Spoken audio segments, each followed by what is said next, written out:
Okay. What's your name? Where are you from? I'm Black Cassidy. I'm born and raised here in Houston, originally.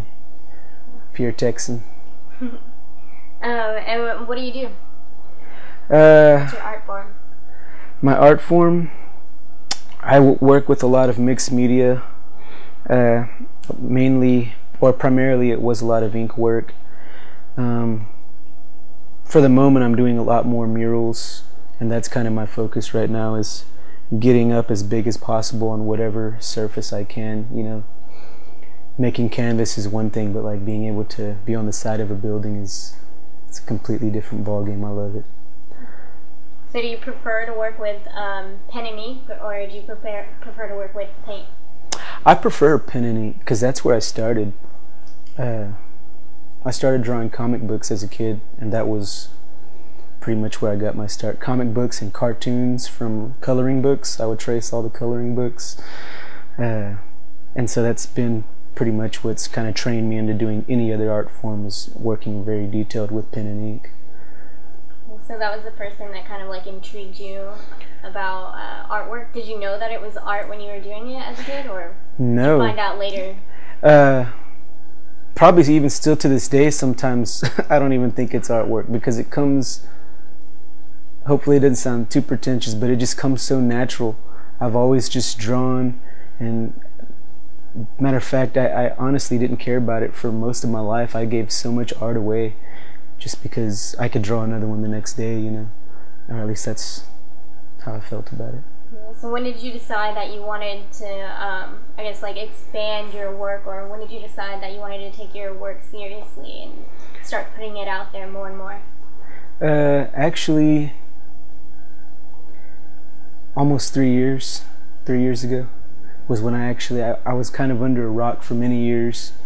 I didn't show my work anywhere. Actually, I just did commission pieces and did like CD covers and business cards, stuff like that. I'd kind of get anxious around people, and just the last maybe 2.5 years there was a kind of an epiphany, now I'm like busting my ass to get out everywhere, which is something I've never ever done.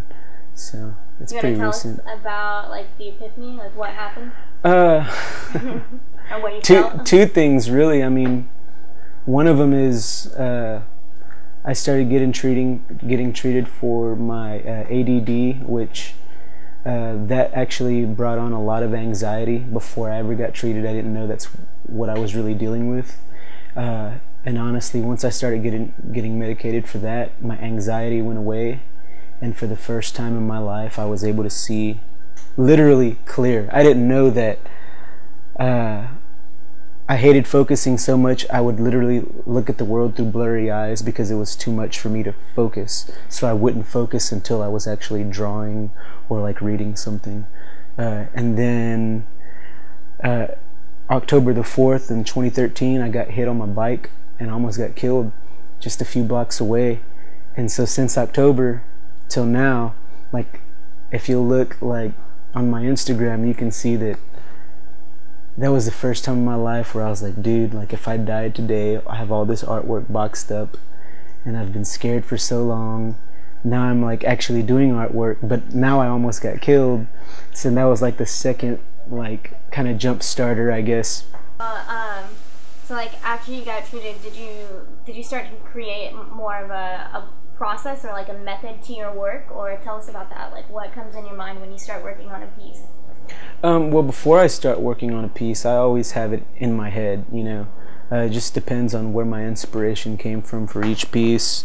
I'm so sporadic with a lot of my work that it really has to come from inspiration. But and that's how it's always been, really. But once I got treated, that system kind of became a little bit more streamlined, where rather than just waiting on inspiration, I made myself just draw whether I wanted to or not. I made myself paint, and I had steady commission pieces coming in, so it was a lot more work and less inspiration than anything. So I mean, right now I'm just trying to like get up as much as possible. So in some ways it's kind of like there's a little bit of money involved, so there's a little bit of inspiration there. But when I'm not doing those commission pieces, then I'm free to do like, you know, Tricera squid and Mega Kitten and stuff like that, stuff that I really enjoy. Very detailed work. Yeah, this is Tricera squid versus Mega Kitten. It's a sticker now. But I zone out like very detailed work. Like if you'll notice, like this bird, this stuff, my Strange Bird series, tunnel vision, that's actually a very big piece, but I like doing very detailed work like that. That's where I'm inspired to like. How big is this actual piece? That piece is probably about like that, like 9 inches. And how many hours does something so detailed take you on average? Well, this one, the tunnel vision piece, probably took about 8 hours, 8 or 9 hours. So you said a lot of the work either comes to you, you have an image in mind, but you also mentioned inspiration. What sort of things inspire you? Like what do you, I don't know, whether it be people or places or just a color or the sun? Definitely not color. Color is always the last thing on my mind because I'm so afraid of it. I don't feel like I do it well. But again, like what I was telling you earlier, that's why you see my pieces when they do have color, it's an explosion of color. That piece up there, this piece here, these two pieces, like I can't just do one color. I've got to like just throw every color imaginable in there. But what inspires me is just texture. I like texture. That's why I do like a lot of birds or like animals, because their skin and their different like styles of the way they move their body, I can get very detailed with it. So texture a lot right now. So any idea that I can think of, even if it's like a monster, I'll make things up that have textures just so that I can zone out on drawing fur and feathers and stuff like that. So would you consider it a form of therapy for you when Absolutely. When you're zoning out? Oh yeah, like I don't know what I would do without it. It's the only thing I do that well. You know. How much time do you dedicate to working on your work? I'm treating it like a second job right now. I'm not I have a full-time job. I work Monday through Friday till 4 o'clock. I've always had a full-time job, and I'm trying to make my artwork a full-time job. I feel like if it's not work, I'm not doing something right, you know. So right now I'm probably spending maybe this last few weeks like maybe 20 hours aside from my day job, but that's because I don't really have a whole lot of work that I need to be working on. But I have some shows coming up and some other products that I'm putting out, so hopefully things will start picking up. So like an ideal setting for you, if you could work a certain number of hours with your work, would it be full-time? Yeah, it would probably be more than full-time. Yeah, like, oh yeah. How much time? That's what I'm trying to do. You know, I'm trying to like build my name. I'm trying to get out as much as possible, and that comes from like I come home from work and I start working on some pieces, making calls and just trying to get a new commission piece where I'm doing a mural somewhere. But all of that, it's doing two things for me. It's like continually I'm growing and like stretching myself in terms of like what I'm capable of skill level wise, but I'm also, you know, building a body of work, which is really good for any artist. But also it's like if I can create a good foundation for myself, I can quit my day job, which I love, but it's not where I'm the happiest. Drawing and doing art makes me happy. So one day hopefully I can quit that job and work like 60 hours a week on art if I could, you know. So what do you think is important to keep in mind as a serious artist, or what words would you give people who are trying to do the same thing that you're doing? Don't waste any time, man. Work your ass off, even if you don't want to draw or write or play. Just keep doing it. just do it over and over and over. It's like, I do follow the whole 10,000 hour rule. Like the more you do it, the better you get at it.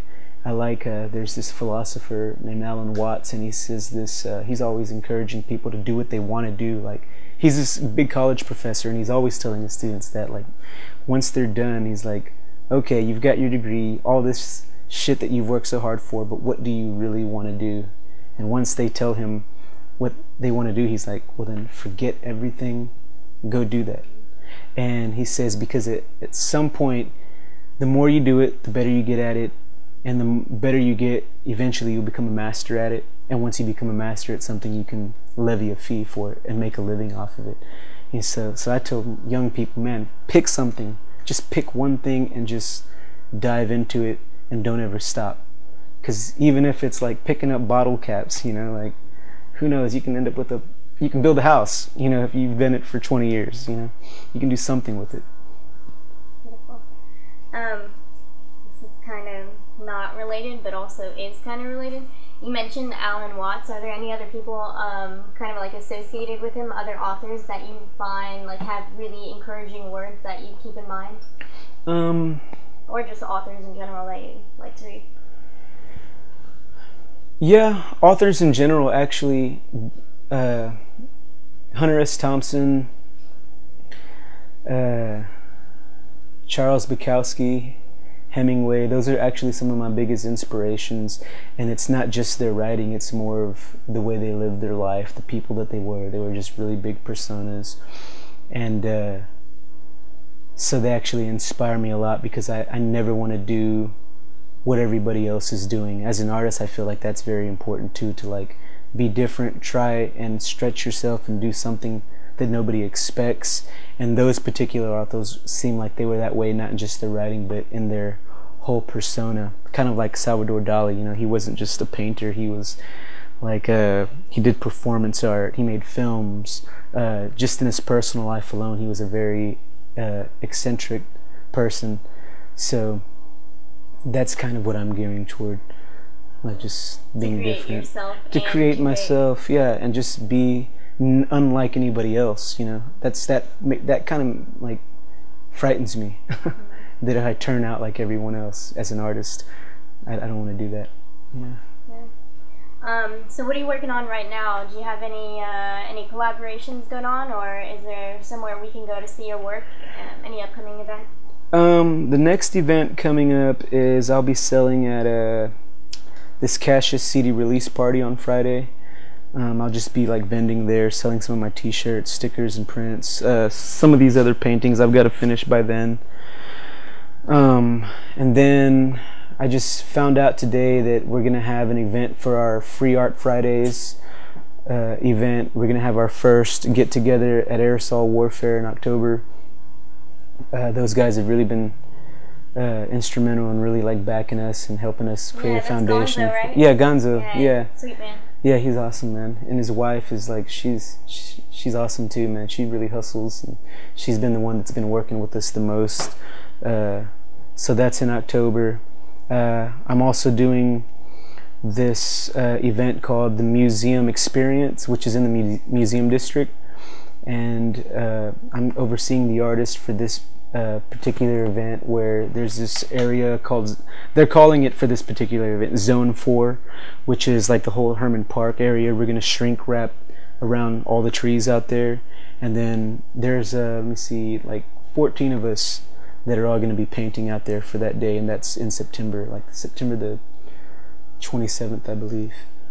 Do you know some of the other names of people that are going to be out there with you? Yeah, Nina Marinick, Jaja, this guy goes by Leche, Bao, Natalie Victoria, Bleak, Jens One, Zinc, who else? Julia Mata, Anat Ronan, my buddy Scott Tarbox, and man, right offhand, that's who all I can think of right now. There's like maybe 3 or 4 more. What words do you have to share? It can be art related, life related, anything. What do you want people to know? What do you want people to think about?